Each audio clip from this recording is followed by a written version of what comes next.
So I'm back. So one topic or one question that has come to me was, how did my parents find out that I was gay? Really? I mean, it's obvious. I'm not trying to be rude, but it's obvious. But no.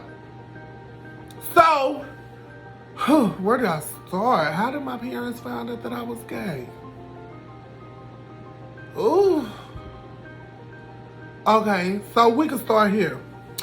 So, I grew up in East Texas, small little country town where I come from a big family, so over half of the little town is probably my family members. And everybody know each other in the small little towns and this, that, and the third. Anyhow, as I was growing up, my father, he's always been a commercial truck driver. Now he owns his own trucks. My mom, she worked in healthcare, and she was a nurse.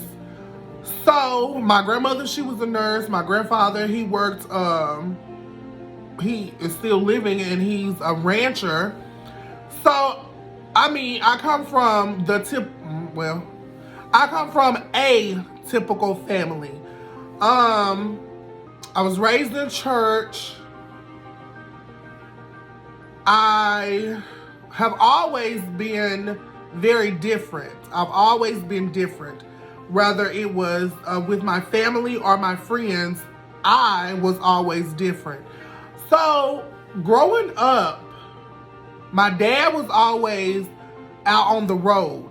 So I was mostly around my grandmother or my mother or her sisters. My mom came from a family of 7, 4 boys and 3 girls.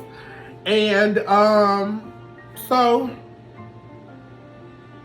if I wasn't with my grandmother, which that's where I was there all the time because I was a grandmother's baby. If I wasn't with my grandmother, I was at home, or if me and Granny wasn't at home, we were at church because my grandmother, she played a very important role in her church. So growing up when I was little, I remember hearing my mom say, "Oh, Brian, you need to straighten up your walk."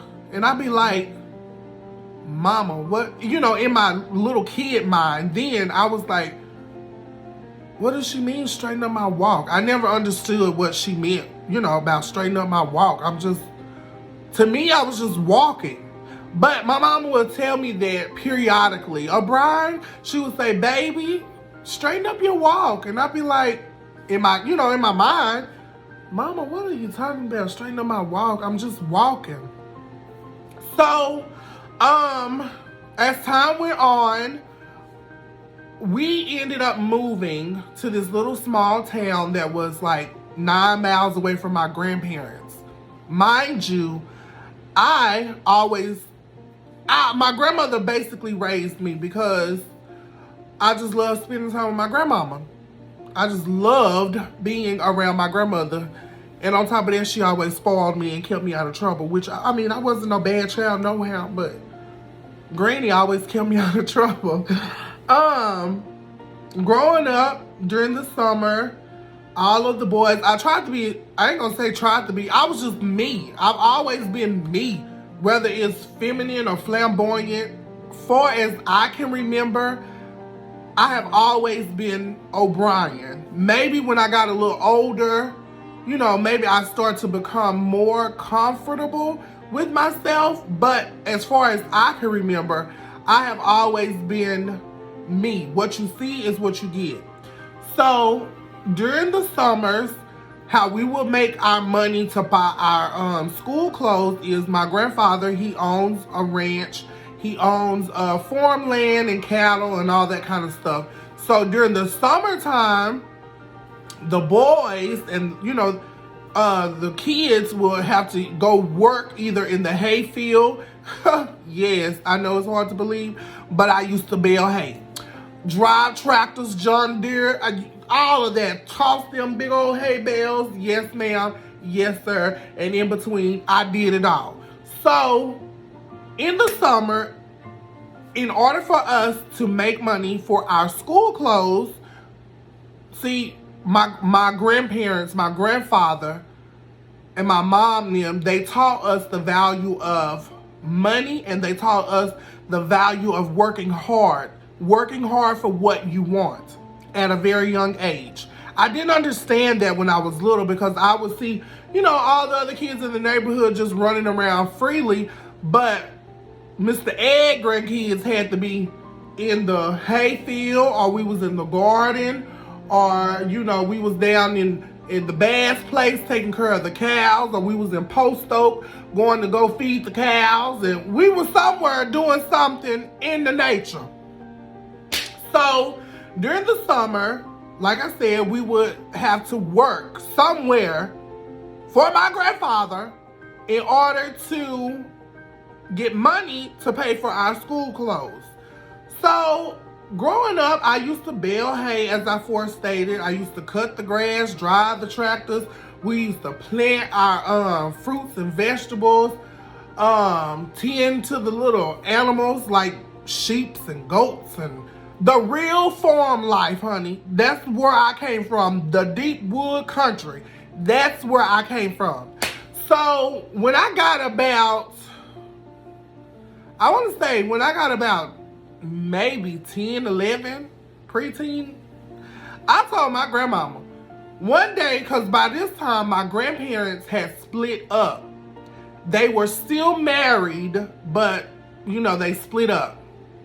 My grandmother, she lived in a house not too far from the home house where my grandmother and grandfather lived, where my mom grew up. We call that the home house. My grandmother lived down the street from the home house.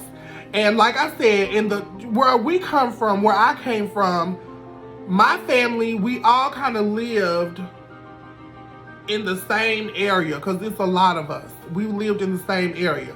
Like where my grandparents' house was, my great-grandfather's house was across the street. And then a house over to the right of my grandparents' house was my grandmother's sister's house.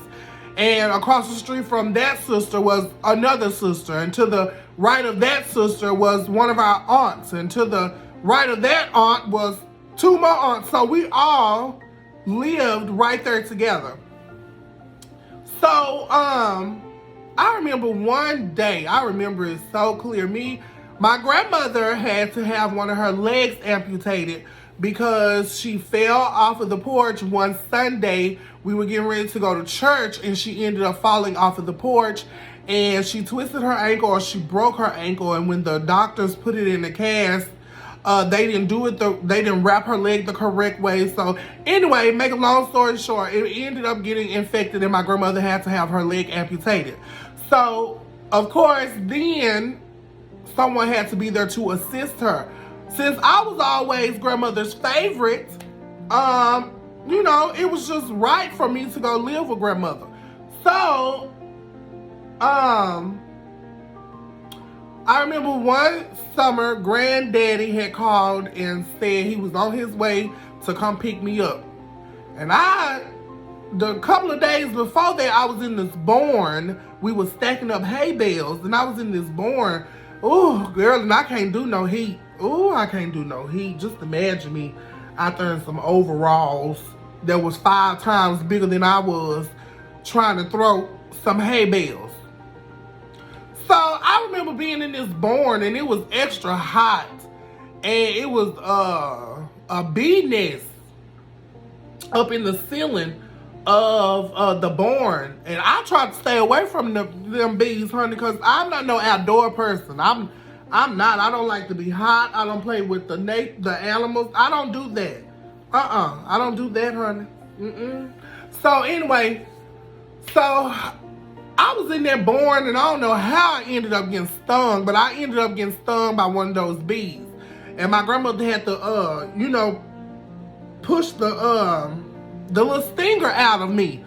So I told my grandmama that night, Granny, I don't want to go back out there in the hayfield. Can you find me something to do around the house? So Granddaddy had called and said he was on his way to come and pick me up. And while Granny was on the telephone with my granddaddy, I was in the background like, no, Granny. Please, Granny, tell him. Please, Granny, please. So my granny said, well, Ed, there's some things around the house I could use O'Brien help with. So he can't come to the hayfield today. Whew, I know that probably pissed my granddaddy off. But honey, Granny saved my butt. You hear me? So after Granny said that, baby, I was so happy. Ooh. Granny didn't need my help. My granny was very independent, honey. With one leg, she learned how to walk on a prosthesis, that right there, a prosthetic leg. My grandmother was very independent, but just to be around, just in case anything happened, you needed somebody there. So, honey, you must have known I kicked those legs up and enjoyed that AC that day. You hear me? AC and Looney Tunes. So, that's really where it began. I began to, do little housework around the house, learn how to, cook and all that kind of stuff because I was around my grandmother. And I learned then, every now and again, I would still go back out to the hayfield to go help. But I learned then that manual labor, no ma'am, no sir. Spare me the spam. That was not for me. So I made sure that, I went to school and I tried to make good grades and I had all these big old dreams. So when I graduated, I wanted to be a criminal judge. So I made all these dreams, honey. Make sure you pay attention in school and pass your grades. And when you go to college, get your law degree. Because I wanted to become a judge. So, we're going to fast forward a little bit. My grandmother ended up moving to this little town about 9 miles from where my mother was originally from. And so, I started going to school there and everything there. And previously in my mom's hometown, everybody know, clearly you can look at me and you already know. It's nothing to hide. But as I was getting older and people used to pick on me, that's when I started to notice that I was different as I began to get older. Because like I said, growing up when I was younger, all of us, there was a lot of us. So the majority of people I went to school with, they were my relatives. So I really didn't get picked on in school, and people knew not to play me no how. But I really didn't get picked on. I didn't get bullied or none of that until I got to junior high. This one dude tried to bully me, and after I stuffed him into a locker, he quickly learned not to play with me. So, we moved to this little town called Tig. We moved there, and again, I was the only openly gay person there. So, let's see. Okay, so my mom was working at this nursing home that was down the street from my grandmother's house. And this lady that lived across the street, I don't know how they ended up meeting each other, but my mom used to play bingo on her off days. And, that was one of her little hobbies she used to do. In her spare time, she would go play bingo. And the lady across the street, one day, my mom was at work and stuff. I really don't know how their paths crossed again. But anyway, they seen each other and they remembered each other from the bingo hall. Not knowing that me and this woman's grandson, we were, in school together. We was in the same grade. We was and band together and all kind of things.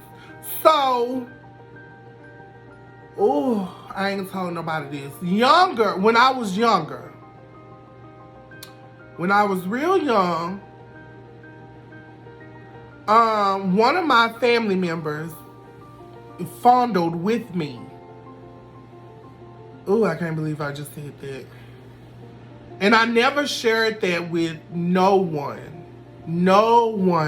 other than my oldest brother. And I kept that in up until last year. Last year, 2020, we were in a conversation, and I really don't know, I don't know. I really don't know how we got on the subject, but I just told my brother, and I asked him not to never say anything, because I went all these years not saying anything to no one about what happened to me. And like I said, I really didn't understand until I got older. So I'm going to bring you back up to speed. So my mom and her friend, girl that she met at bingo, me and her, her friend that worked across the street from her job, her grandson and I, we were in the same grade. Now, her grandson was more promiscuous than I was. So we would be in band practice, and he would try to play truth or dare with me, or this little touchy-feely game. And he told me, we're going to play a game. And I was like, what kind of game you want to play? Now, mind you, we in junior high. And he was like, well, I touched something, you touched something. And I was like, oh, okay. So he touched my shoulder, I touched his shoulder. Now, again, we supposed to be in band rehearsal. I touch your shoulder. He touched my shoulder, I touch his shoulder. Then he touched my knee, I touch his knee. Then he touched my again, you get the picture. So, touchy ended up into feely, okay? So, as the years went on, as we started to mature, and we were getting into junior high and high school, and being gay was something that was being frowned upon, and people would make fun of you. Again, people knew not to try me. Now, you can say whatever you can say whatever you want to, but you better not let me get wind that you said it, and I bet not hear you talking about me, because I was gonna swell your lips up. You better ask about me. You better ask about me, baby. They know I didn't play no games. You hear me? So I had this crush on this football player. Oh my goodness, I had this crush on him. And I think I had a crush on him even more because I found out that he was a diabetic. And he was a percussionist in our band. And I think he was like one of the star football players. I loved this boy. Oh my gosh, I loved him. He had some brown hair. I would think his eyes were like either a hazel or a dark brown. He was just so sweet. He was so sweet. And of course, being around your buddies, you had to, put on that masculine he, tried to put that on. But like when we were in like reading English class or reading class, we used to, his chair was in front of me. So like when we would have movies and stuff, I would, secretly be playing in his hair, and I give him little massages. Girl, just being fast at a young age. And it wasn't even my fault. It was my mama's friend, grandson's fault. Because he was trying to be he was being promiscuous with me. You know what? I can't even blame him. It was my nasty, dirty cousin fault for messing with me at an early age, which caused, this to happen in my middle school years with my mama's grandson, which we kept on messing around up until, the 11th grade? And then I finally realized he was ugly, and, his wasn't big enough, so I was like, oh, baby, what? No, So anyway, let's go back to the story. So,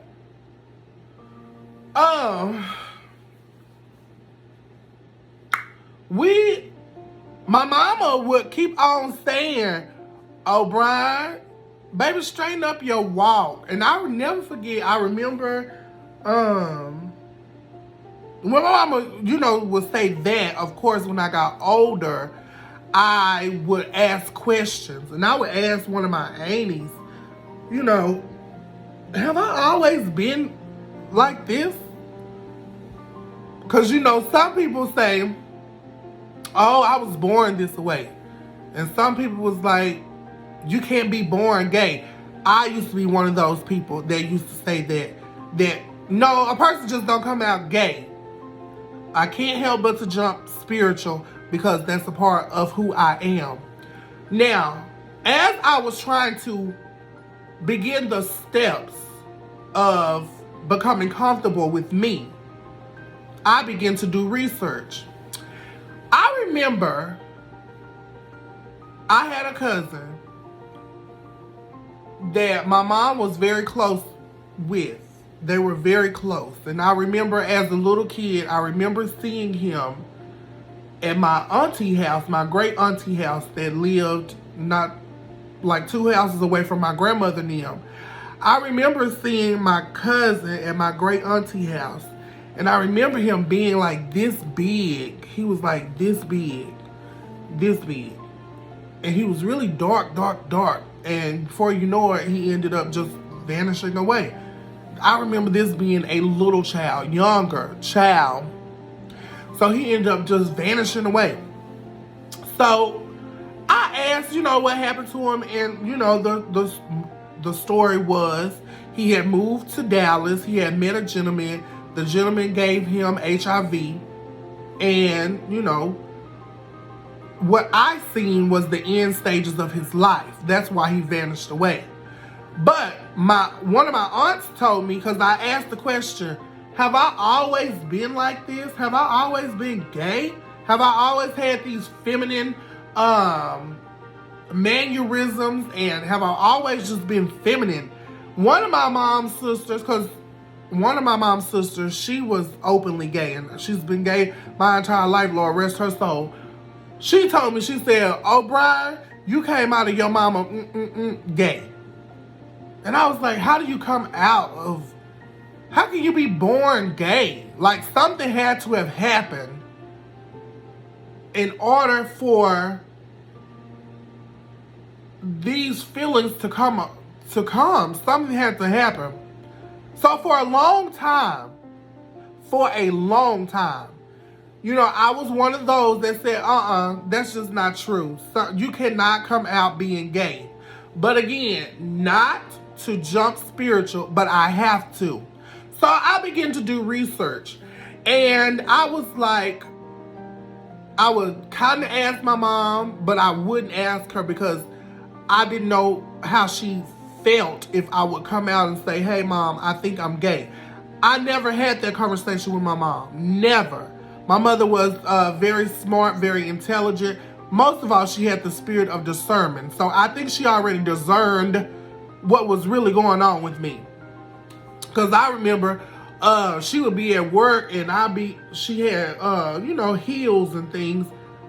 And I knew she knew this one time because she had these black mules. There were some black, beautiful mules. I had tried them on one day. They was in the shoebox, and that's how I got caught. They was in the shoebox. I'm sorry, I'm trying to reposition myself. They were in the shoebox, brand new shoes. And my dumb self didn't know that my mama was checking the bottom of them. So I got the shoes, and I went outside, and how our house was, we had, had a sidewalk.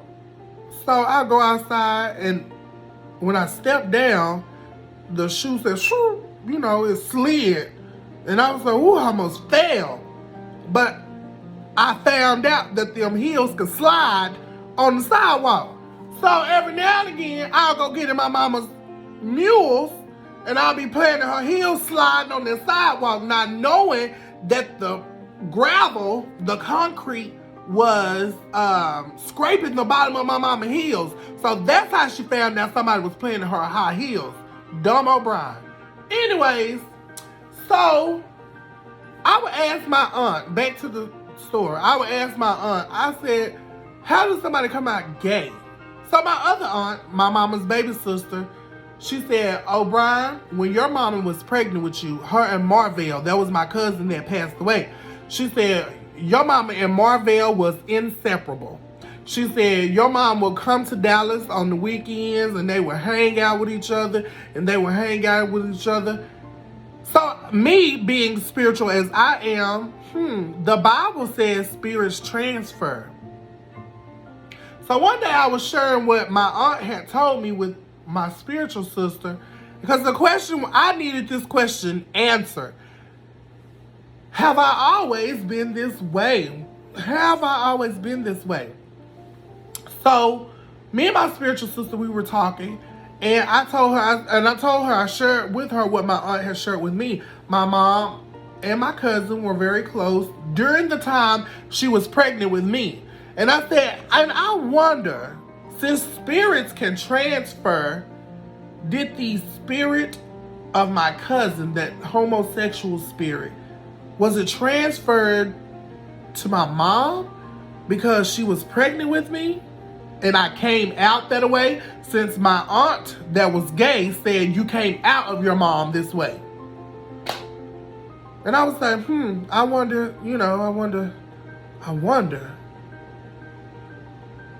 And then as, because we're born into sin. That's what the Bible says. We are born into sin.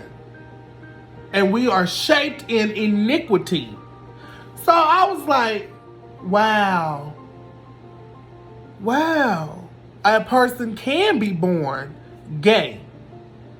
And the only way a person, the desires can, or a person can become promiscuous is if someone fondles with them, takes away their option, their choice. That's what I should have said. When someone takes away their choice. Someone took away my choice at a very young age. So when I got older, of course I heard about men and women. Of course I see men and women together, because my mom and my dad was together. But I didn't have no feeling for no woman. I had a feeling for a man, a boy. That's what I was feeling. So did I have girlfriends? Yep. I did. Believe it or not, I had girlfriends. My senior year, me and this girl from out of town, we almost had a baby. She told me she had a miscarriage, but, I was almost a father in my senior year in high school. I was trying to be as masculine as I could. I would try to mock my oldest brother. Like, I would watch my brother walk so I can try to pick up his pattern so that my mom can stop saying, baby, can you straighten up your walk? But in my mind, I'm just walking. Mama, what are you talking about? My mother, I come from a very loving family. My mom never judged me. She never treated me differently. It was just like she and I both, we did not understand. We didn't understand. So coming from a spiritual family, I'm a choir director. People prophesied to me that, there's ministry in my belly and I'm supposed to be preaching and all of these things. And I'm like, Lord, how can I lead someone? And this is where I am today. There's more to the story and I'm going to get back to it. But this is where I am today. Lord, how can I lead someone? How can I lead someone when the church, won't even give me an opportunity? Because if I don't have, my hair isn't cut in a low fade, or I don't have on a 3-piece suit, or I'm not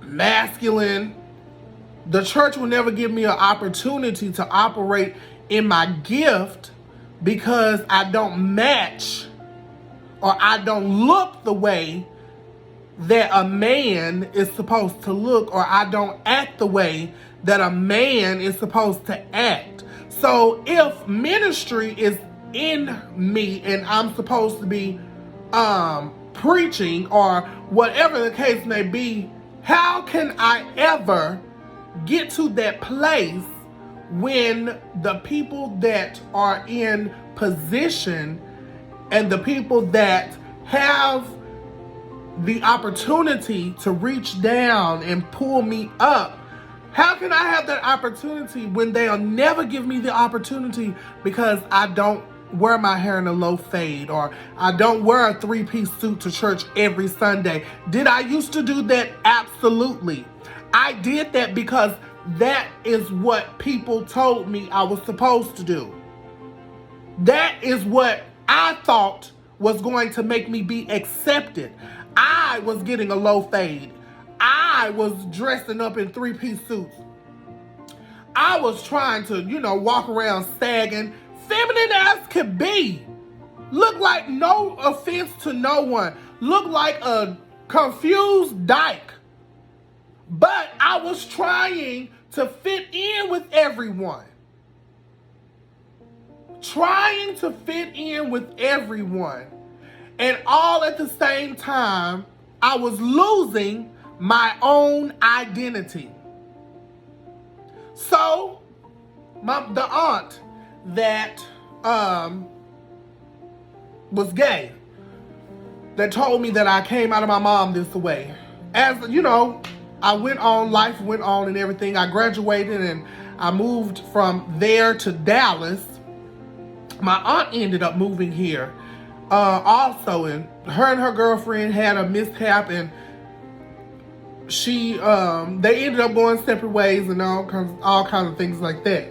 Make a very long story short, so I let my aunt come stay at my house for a couple of days, and at this time, again, I'm a very private person. So I've never brought anybody that I was talking to around my mother, because for one, I didn't want to disrespect her, because I did not know how my mom would react if I brought my lover around her. Two, dudes that I talk to are on the DL. So I will never bring anybody around, because everybody that I talk to or everyone that I've had intercourse with have always been on the DL. So, people can assume all day long, but until you have the proof, you really, really just shut your mouth because you don't know. So, I let my aunt come and stay with me a couple of days because my mom had called and asked me to let her come stay with me a couple of days. So I did that. Now, mind you, before my aunt had moved with me, I had met this girl in Cedar Hill who really told me that it was okay for O'Brien to be O'Brien. She said, "Oh, I bet you look so pretty as a girl." And I was like, "As a girl?" She said, "Yeah. Have you ever had your makeup done before?" And I was like, She was like, come here. And she was a living, breathing doll. She had clothes,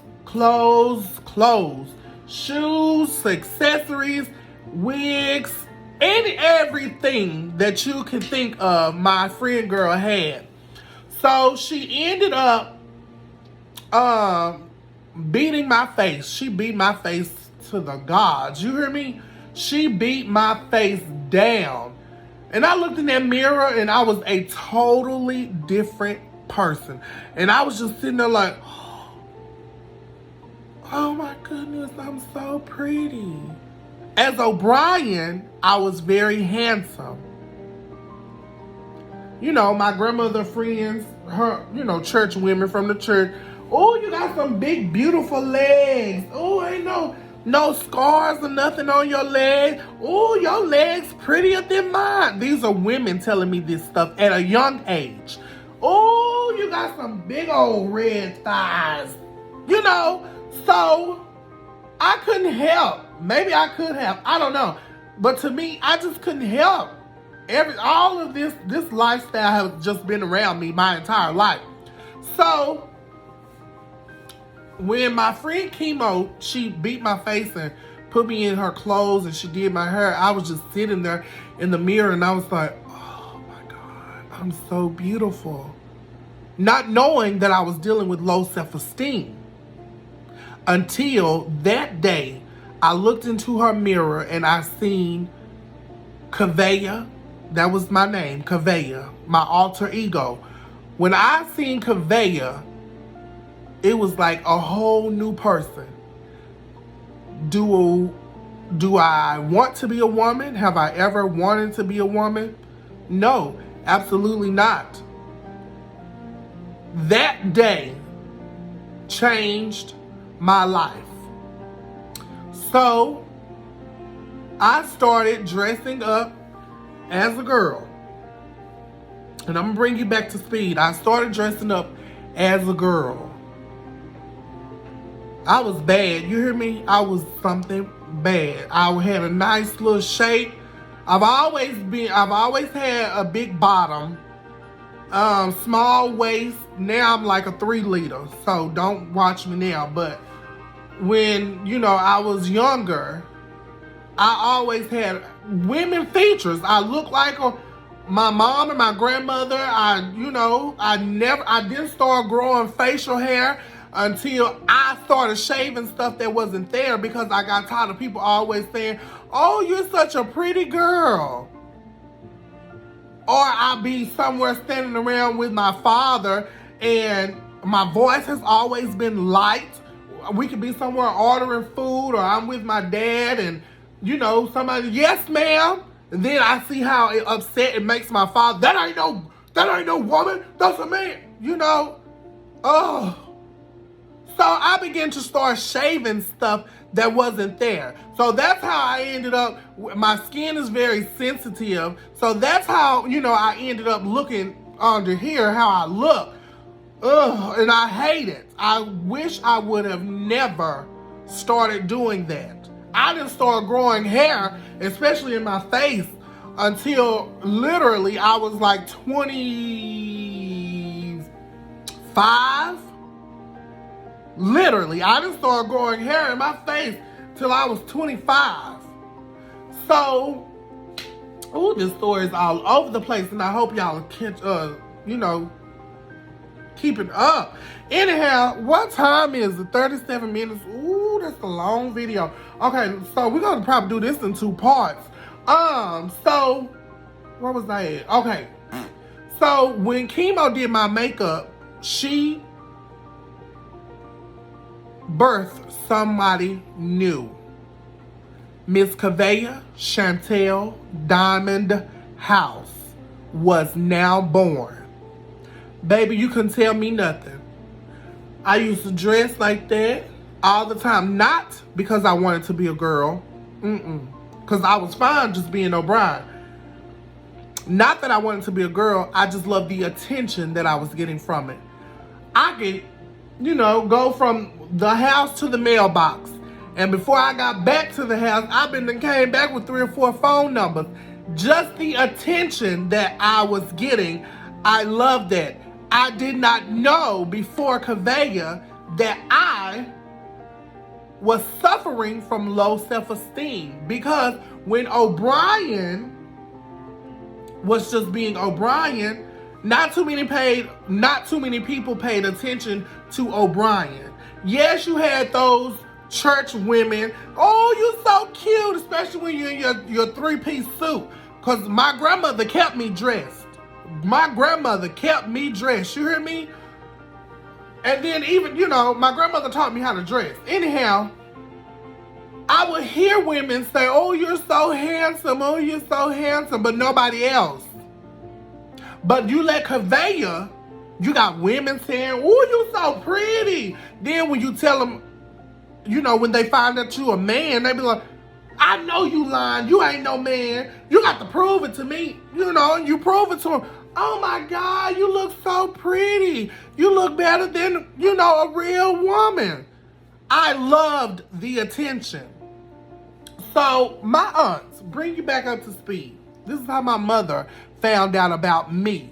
She's always had her doubts or her thoughts. I shouldn't say doubts. She's always had her thoughts, but this is when it was confirmed. So my aunt, she came to stay over to my house.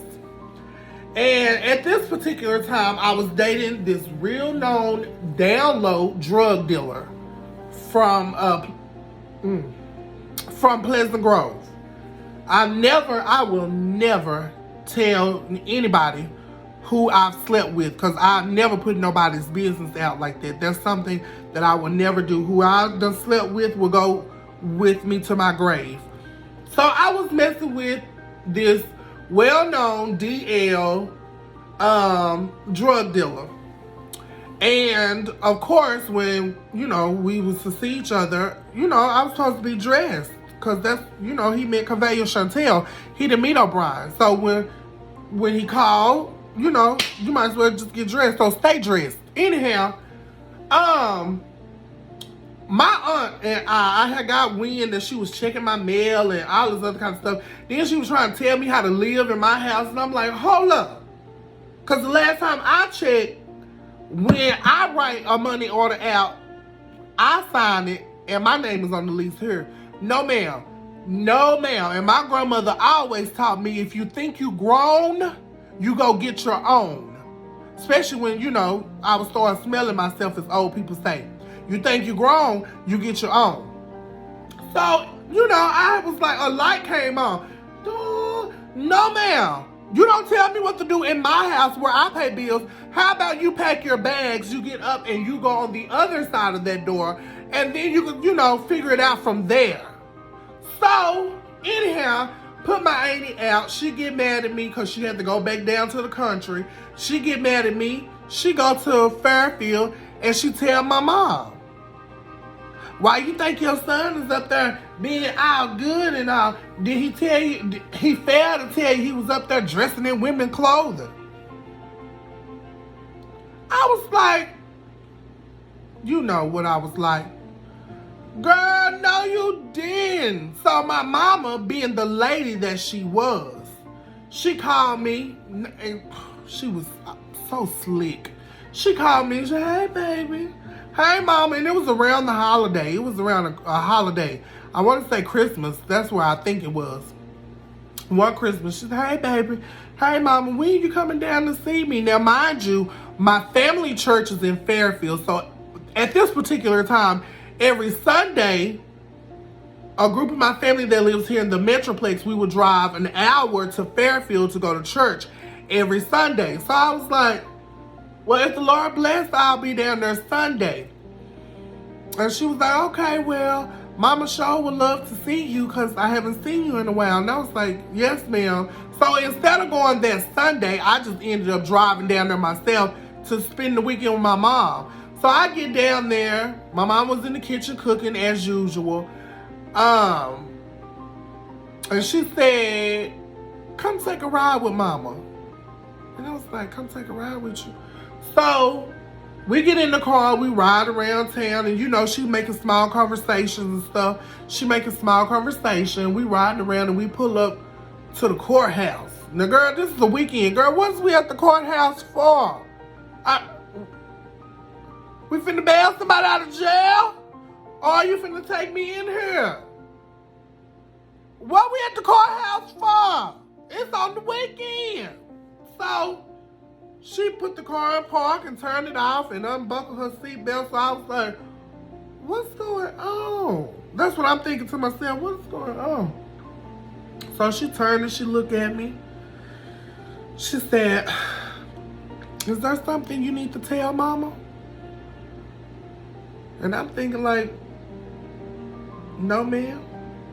What is it that I need to tell you? No ma'am, everything is fine.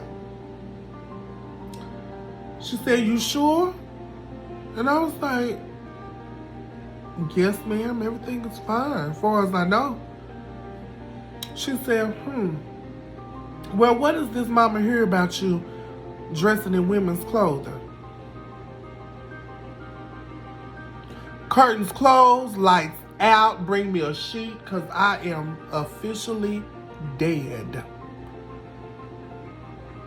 I said, ma'am? She said, what is this, Mama, hear about you dressing in women's clothing? And that is how my mother found out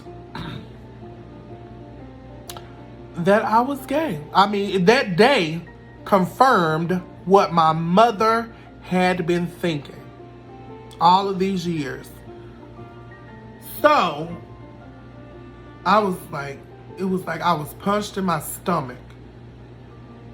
I was trying to, think of words to say, and I just began to talk. I said these words verbatim. I said, Mom, I don't know. If I could go back in time and redo some things, I would do that. But I don't know. My mother. Well, baby, Mama just don't understand. I see how the Lord used you in ministry and how you touch people's lives, and, people were sick and you lay hands on them and they come from they come back to life. How, baby? And you are dressing in women's clothing. Mama, I don't know. I ask this question all the time. How did I get here? How did I get here? Why did this have to happen to me? Why can't I just go to sleep and wake up and this be over with? Why can't I just go take a shower, scrub real hard, and these feelings leave me? Why can't I swallow some Listerine, swish it around in my mouth, spit it out, and what these feelings that I'm feeling, why can't they go away? Beloved, that's when I learned what a stronghold was. And it took my pastor. We're going to get to that too, because this can be very, very long. My mom, she was like, I don't understand. I said, Mama, I don't understand. Before I knew it, I kind of just, because I don't understand. I do not understand. If I could go back and change some things that I've done, I would do it, but I can't.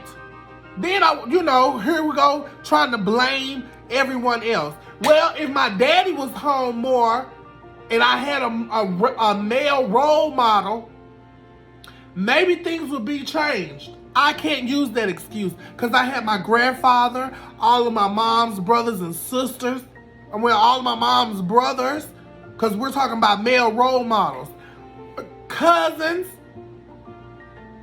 But this is the conversation. I don't know. If Dad was around more, maybe I wouldn't have these feelings. Maybe if the man was around, I don't know, Mom. And have you ever seen a can being squished? Have you ever seen a can just being crumbled? Or a piece of paper. You know how you take a piece of paper and you just shred it and it just falls into pieces before your eyes? That was my mother. I watched my mother crumble before my eyes. And that hurted me to my soul. Now, what my mama didn't know is, and what my nosy aunt didn't know is, I was this close to the biggest deal in my life. I had a modeling contract presented to me because, I'm not trying to toot my own horn, but a fool wouldn't even toot their own horn. I was bad. You heard me? I had a contract. I was presented a contract, a $10,000 sign-on bonus with Paramount Pictures to model, to do short films. But I couldn't do it. Because then, you know, after that conversation with my mom and I seen how it crushed my mother, then here we go. What are the church people going to say? Because your family's being in church. What you see what it did to your mom. What is the church going to say? Then my grandfather, his name carries weight. I can hear my grandfather at the coffee shop, you know, and all of his friends and everybody talking about, you know, Ed, I seen your grandson, or is that your granddaughter? You never know. So for all of these years,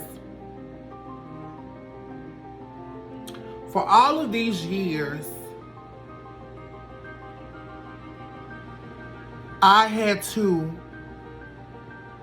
be very cautious about how I live my life, because I had so many people that was attached to me that I did not want to let down. I didn't want to see them crumble like I see my mama crumble. And I told my mama, and I promised my mama that evening sitting in front of the courthouse, I said, Mama, since I see what it do to you, what it has done to you, I promise you, Mama, I won't get in nothing else pertaining to a woman, because I don't want to hurt you no more like this.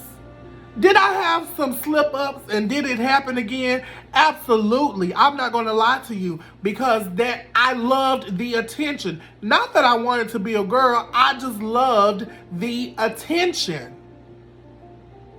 And one day, I was at home and I was, you know, seeking God. You know, I was seeking God because, like I said, I come from a spiritual background. And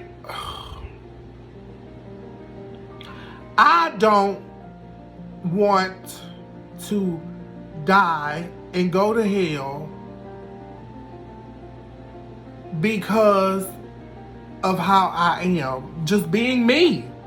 And from what church people have put in my mind, if I continue to be me, then I'm going to die and go to hell, because being me, being who I am right now, who you see, being me, this is all I know how to be. The Lord said that they that worship him must worship him in spirit and in truth. To me, this is my truth. Then I start thinking, okay, Lord, well, they said that I'm a minister, and it's been prophesied to me numerous of times. And what if my time is up and you call my name and I didn't do the things that you created me to do? Who are you going to blame? Are you going to blame me, or are you going to blame the church people because they overlooked me because I didn't look a certain way? They overlooked me because I didn't dress a certain way. They overlooked me because I'm not as masculine as Joe Brown and Deacon Blue. Who is going to be charged? Am I going to be charged for not doing or living to my full capacity, or are you going to charge these people? Because to me, I'm living my truth every day. Before we are anything, before we are human, before we are flesh, we are spirit. And you told me in your word, God, that if I worship you, I must worship you in spirit and in my truth.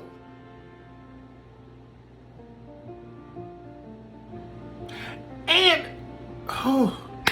I'm sorry, I'm not trying to go spiritual. Then you told me that, but this is my conversation with God. Me and God have this conversation all the time. But then you told me, Lord, that my gifts will make room for me. How can my gifts make room when the church won't allow my gifts to flourish?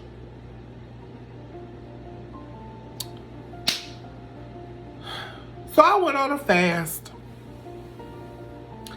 And I went on a fast night and day. I was on my face, night and day. I was on my face because I wanted God to take the desire of dressing like a woman. I wanted him to take that desire away from me. one night after I was praying and fasting, I went to a revival that was running my cousin, who I love and I respect, and whatever he tells me, I listen to him, because things that he has said, I've seen them with my own two eyes come to pass. So whatever if the man tell me that the sky is yellow and I know that it's blue, if my cousins say God said the sky is yellow, I'm going to listen that God said that sky is yellow. And it might be blue as day, but if my cousins say God said that the sky is yellow, I'm going to listen to my cousin. So one night, he was running a revival, and I went to church this particular night. And after he got finished preaching, they opened the altar, and I went to the altar, and I remember my cousin laying hands on me. I'm sorry, real quick, let me pull this up. Oh my God, this is an hour. I got to get off of here. I remember my cousin laying his hands on me, and before I know it, I woke up. When I came back, when I came to, I was getting up off of the floor. And ever since that night, I haven't been in anything pertaining to a woman. I love me a 6-inch heel. I loved me a high-waisted pencil skirt or something that would show my figure, because like I said, I was bad. You hear me? I had a bad figure to be a man. I was bad to the bone. And I'm not just saying that because it's me. I'm telling you the truth. I was bad. 79 and 166 with my eyelashes. My hairstyle was a blonde. That was my hair color, blonde. My hairstyle was a blonde bob. It was, asymmetrical cut, or it was real tapered in the back. Baby, I could rock me a bob, honey, with a nice piece of swoop in the front, of feather bangs. That was my style. And I guarantee you couldn't even tell. The only way you probably could have told that I was a man, because I kind of have some big old shoulders. That's about it. But even then, when I was smaller, these shoulders wasn't that big. But December the 23rd, 2012, and I have my best friend who can attest to this. December the 23rd, 2012 was the last time I was ever in a pair of stilettos. I was ever in a pair of 79s or 166. That night was the last night I was in a high-waisted pencil skirt. So I, today, can tell you that I know God to be a deliverer. Am I tempted each and every day? Absolutely. Again, not to jump spiritual, but I have to, because it's just part of me. The Bible tells us that we are to die to this flesh daily, meaning those things that tempt us, we are to die to those temptations on a daily basis. How? I'm glad that you asked. By getting into the Word of God, developing a relationship for yourself, not going off of what you heard, not going off of what somebody else told you, but actually spending the time, actually taking the time and reading and meditating on God's Word. Can God change you? Yes, beloved, He can. God can change you. But you have to have a desire to want to be changed.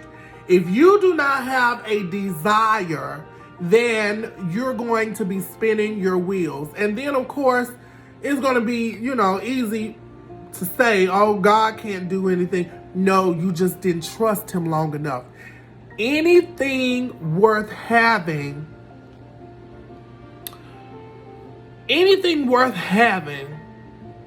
you're going to have to spend a lot of time on it. You know, say for instance, you're saving up to get your first car. You just didn't work one shift at your job. I'm sure you worked several shifts to put aside that down payment that you were needing. The Bible says, faith without works is dead. I had to do some work on my own. Could God have, blew his breath on me and things changed then?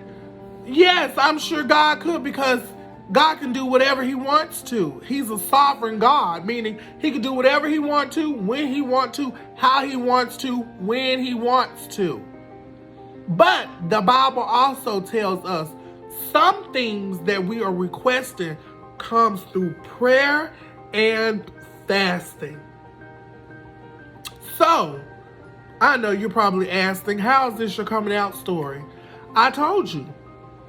When my father, and the way my father found out is because my oldest sister, she slipped and told my father.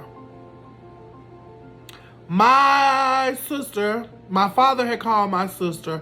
I was trying to be, the brother that I am, trying to surprise my oldest sister and go to Houston, because at this time she was living in Houston because of Katrina.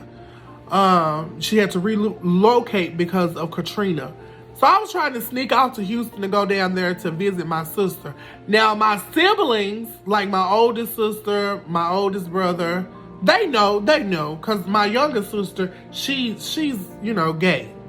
So it's just me and my younger sister. So they know, my siblings know. But our parents, my mama knew, but she knew when my aunt told her, trying to be slick, and told her, that I was up here dressing in women's clothing. So back to my father, my sister, my dad had called my sister in any kind of way. They were in a conversation. And my sister was like, yeah, Brian coming down here to Houston. And my father was like, what are you coming down there for? My sister talking about to come down here to do a show. Girl, do a show? Who doing shows, honey? So my daddy was like, what kind of show? She said, Daddy, you know a drag show. Lights out, curtains closed. Somebody done already been dug up to 6 feet and just tossed my body in there. Don't even bother putting me in no casket, honey. Just toss me in there. And hurry up and cover me up. Because my daddy, my sister tried to call me and say, brother. These was her exact words, brother, you gonna be mad. I said, for what? She said, because dad is about to beep, beep. You know how that's when you got a call waiting that beep, beep. I was like, girl, this him. So I already kind of knew what it was, so I clicked over. I said, hello? Son! What is this I heard about you dressing in women's clothes? So here we go. Here we go again. I said, Daddy, just tell me if it's true. Just tell me if it's true. You dressing in women's clothes? Daddy, motherfucker. Excuse me, but these were his words. And Lord, forgive me. Please forgive me, Lord. But I'm trying to, tell the people. Motherfucker, that's not what I asked you. Are you dressing in women's clothes? Yes, Daddy, I am. I ain't had no punk as no motherfucking son. Where the fuck you learn all this from? You know what? No. I ain't had no punk as no motherfucking son. My father hung up in my face, and me and my dad did not talk for 4 years. Now, out of all your children, baby, that crushed me. That same crushing that I witnessed my mom do, it happened to me as I was traveling out of town all by myself.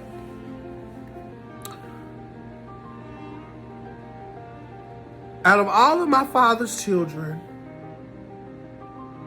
I have always been the one to keep a consistent relationship with him.